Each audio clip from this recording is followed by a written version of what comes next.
నేను కన్ఫర్మ్ అది మాడిపోయింది అనుకున్నా.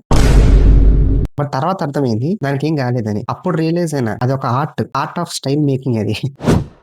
నెక్స్ట్ వచ్చేసి చికెన్ 65 మేకింగ్. ముందుగా చిన్న చికెన్ పీసెస్ ని డీప్ ఫ్రై చేసి, ఆ తర్వాత ఒక సైడ్ పెట్టేసుకొని, నెక్స్ట్ ఒక బాండెల్ ఆయిల్, ఆనియన్, గార్లిక్, చిల్లీ, కరివేపాకు అలా ఇంగ్రీడియంట్స్ అన్ని వేసి ఫ్రై చేసుకున్నారు. ఆ తర్వాత వాళ్ళు రెడీ చేసుకున్న టొమాటో పేస్ట్ వేశారు. వాయమ్మో అన్న ఏందన్న ఇదా? కొంచెం ముందుంటే నా ఫోన్ అస్సాం అయిపోయేది. ఈ అన్న నన్ను భయపెట్టడానికి ఉన్నట్టున్నారు.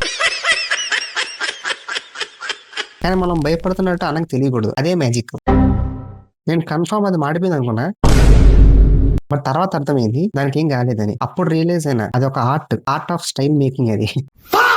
ఆ తర్వాత అన్ని స్పైసెస్ యాడ్ చేశారు. మిక్స్ చేసి కొన్ని సాసెస్ కూడా యాడ్ చేశారు. ఆ తర్వాత డీప్ ఫ్రై చేసుకున్న పీసెస్ ని యాడ్ చేసి ఫ్రై చేశారు. సో ఫైనల్లీ చికెన్ 65 అయితే రెడీ అయిపోయింది. ఈ ఒక్క చికెన్ 65 కోసం ఇంత పెద్ద విధ్వంసం జరుగుతుంది అనుకోలేదు. ఎనివే 65 అయితే రెడీ అయిపోయింది.